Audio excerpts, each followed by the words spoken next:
할렐루야! 하나님께서 주신 가장 첫 시간을 하나님께 예배로 출발하는 여러분들을 축복합니다. 기도하겠습니다. 아버지 하나님, 우리를 사랑하셔서 예수 그리스도의 보혈로 정결케 하시고 우리를 하나님의 자녀로 삼아주심을 감사합니다. 하나님의 자녀의 징표인 예배로 하나님께 나아갑니다.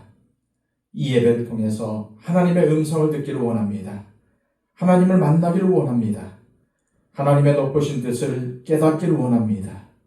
주님, 우리를 다스려 주시고 우리를 깨우쳐 주시옵소서. 오늘도 인생길 가운데 우리를 지켜주시고 인도하여 주시옵소서. 주님, 오늘도 선택의 순간에 하나님 편에 서기를 원합니다. 하나님의 음성을 듣고 성령님의 인도하심을 받기를 원합니다. 주님, 우리를 붙들어 주시고 오늘도 주님이 기뻐하시는 길로만 갈 수 있도록 인도하여 주시옵소서. 예수 그리스도의 이름으로 기도하옵나이다. 아멘. 다 함께 찬송가 432장 찬양 드립니다.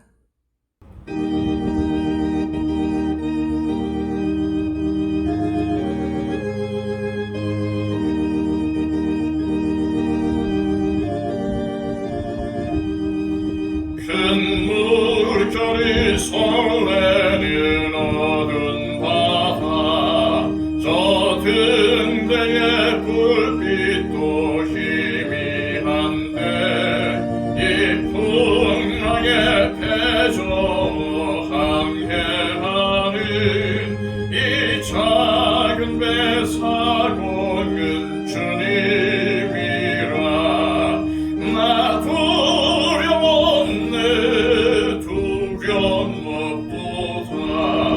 주 예수님 늘 깨어 계시도다. 이 흉흉한 바다를 다 지나면 저 소망의 나라에 이르리라. 큰 풍랑이 이 배를 위협하며 저 깊은 물이 벌려 달려드나 이 바다에 놓쳐 항해하는 이 작은 배 사고는 주님이라. 나 두려움 없네, 두려움 없도다.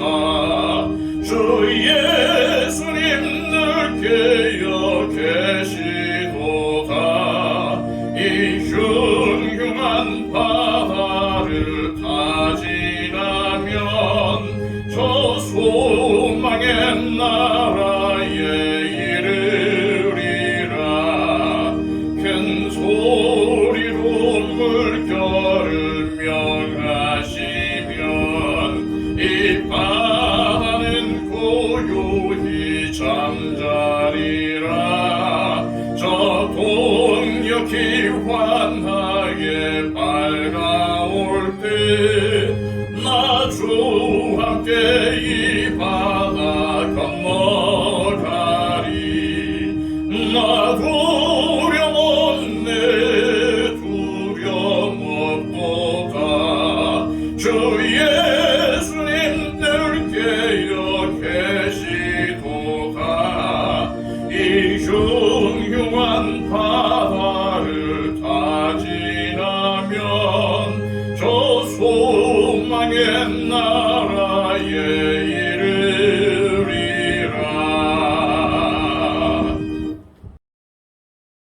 이 시간 우리에게 주시는 하나님의 복된 말씀은 신약성경 베드로후서 1장 19절로 21절까지의 말씀입니다. 신약성경 384쪽입니다.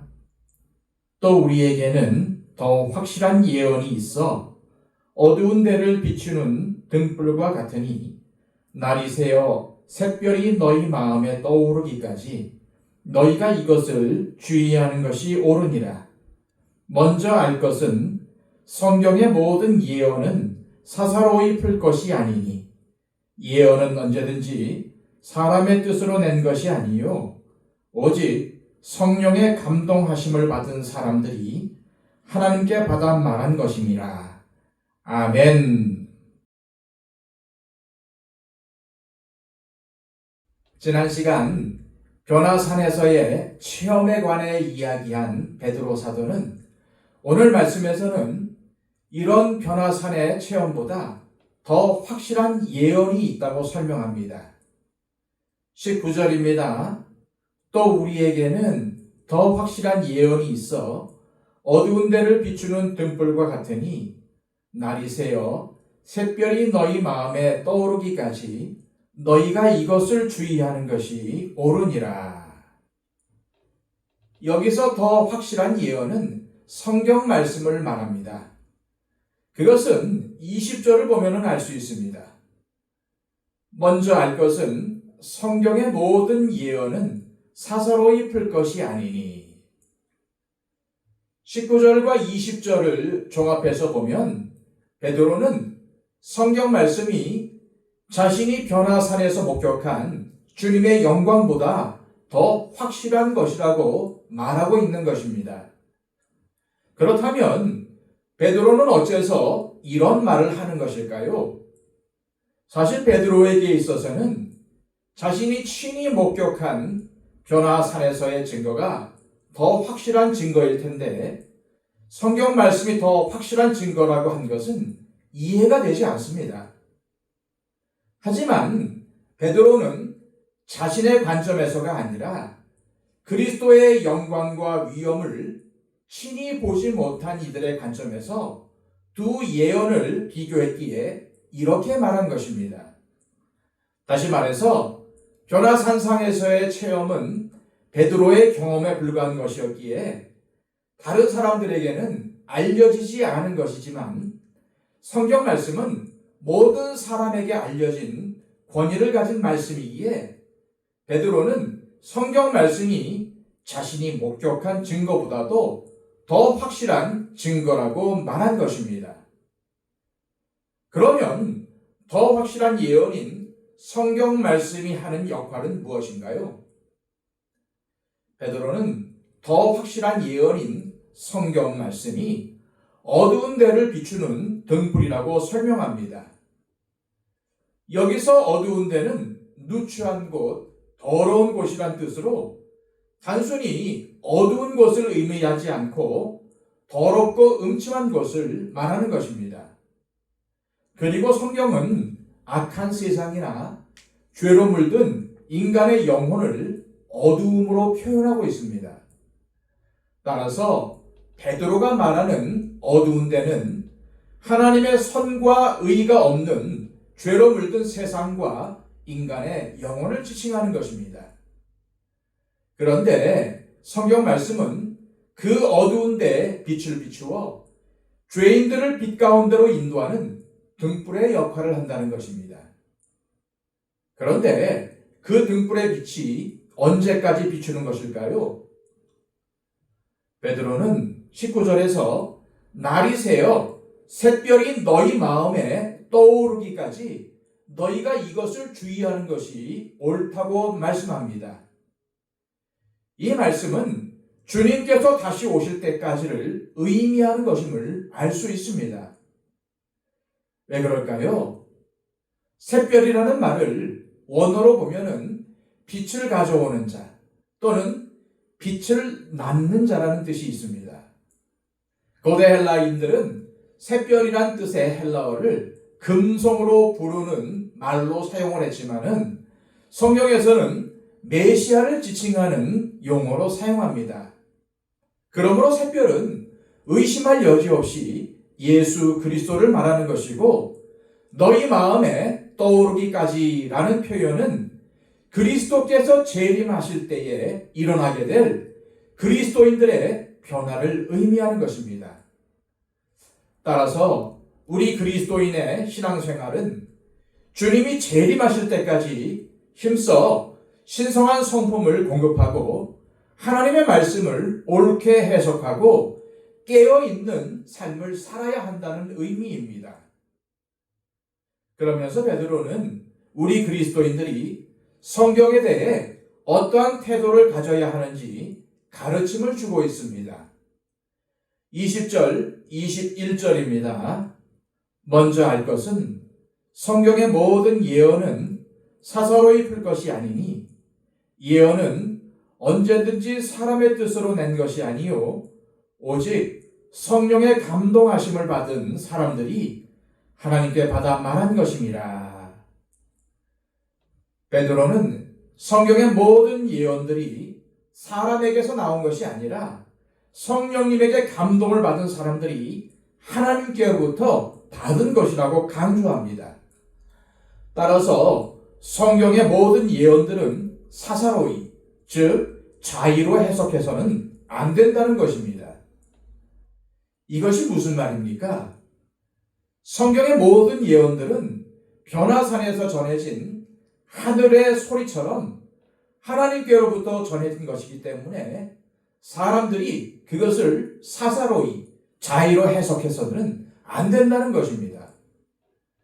그런데도 사사로이, 자의로 해석하려는 이유가 무엇이겠습니까?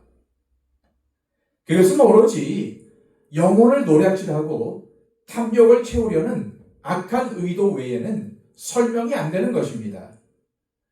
자신의 욕심을 채우려는 것이 아니라면 성경 말씀을 왜곡할 이유가 없을 것입니다. 거짓 선지자들이 예레미야와 에스겔, 이사야와 같은 선지자들을 배척한 이유가 무엇입니까? 자신들이 누리는 이익을 빼앗기기 싫어서입니다. 확신을 가지고 거짓말을 한다는 것은 진리를 몰라서가 아니라 자신의 욕심을 이루려는 것입니다. 또 하나 주목할 것은 성경의 모든 예언은 하나님으로부터 직접 전해진 말씀일 뿐만 아니라 그것을 전달하는 사람들 역시 성령님에 의하여 움직여진 사람들이라는 사실입니다. 이는 거짓 교사들이 부패한 자신의 정욕을 쫓아 성경을 사사로이 해석하지만 더 근본적으로는 거짓 교사들이 성령님의 감화 감동이나 변화를 받지 못하는 부패한 성품의 소유자라는 사실을 고발하려는 것입니다. 왜냐하면 하나님의 말씀은 열려진 비밀이기 때문입니다. 그래서 눈이 있어도 보지 못하고 귀가 있어도 듣지 못하는 영적 장애인들이 있는 것입니다. 그들은 성령님의 감동을 받지 못하고 또한 신성한 성품에 참여하지 않기에 점점 세상에 취해 살다가 결국 심판을 면하기 어렵게 되는 것입니다. 그렇다면 자의적이고 사사로이 해석하는 것이 아닌 올바른 성경에 대한 태도는 무엇일까요? 문제의 핵심은 하나님의 말씀이 되게 하는 것에 있습니다. 사람이 말씀 위에 있으면 안 된다는 것입니다. 오로지 우리는 말씀의 빛 가운데 낱낱이 드러나야 합니다. 하나님의 말씀은 살았고 운동력이 있어 좌우의 어떤 날선 것보다도 예리합니다. 또한 하나님의 말씀은 성경 여러 곳에서 빛이라고 말씀합니다. 빛의 역할은 어두움을 물리치는 것입니다. 그러므로 하나님의 말씀은 어두운 세상의 빛입니다.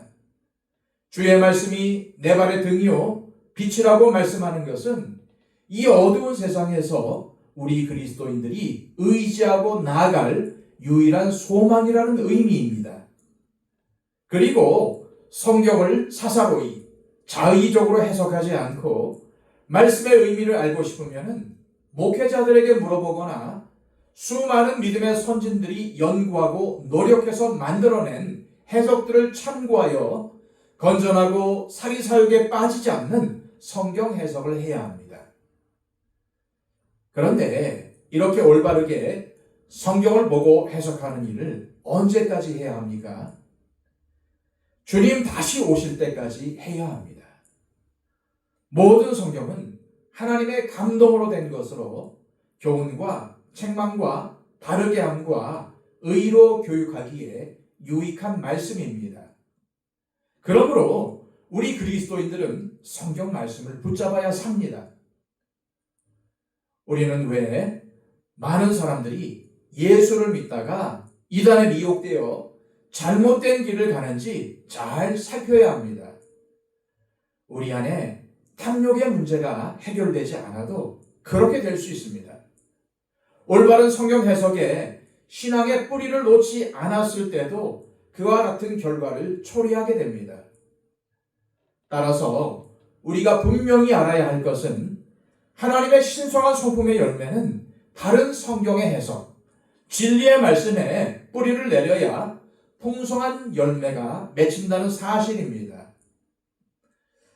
이 시간 기도하실 때 하나님 아버지, 우리에게 주신 더 확실한 예언은 스스로 예언자라고 자칭하는 어떠한 사람이 사사로이 받은 예언이 아니라 바로 성경 말씀임을 바로 알게 하시고 성경을 사사로이 자의적으로 해석하는 이단과 같은 자들을 경계하게 하옵소서.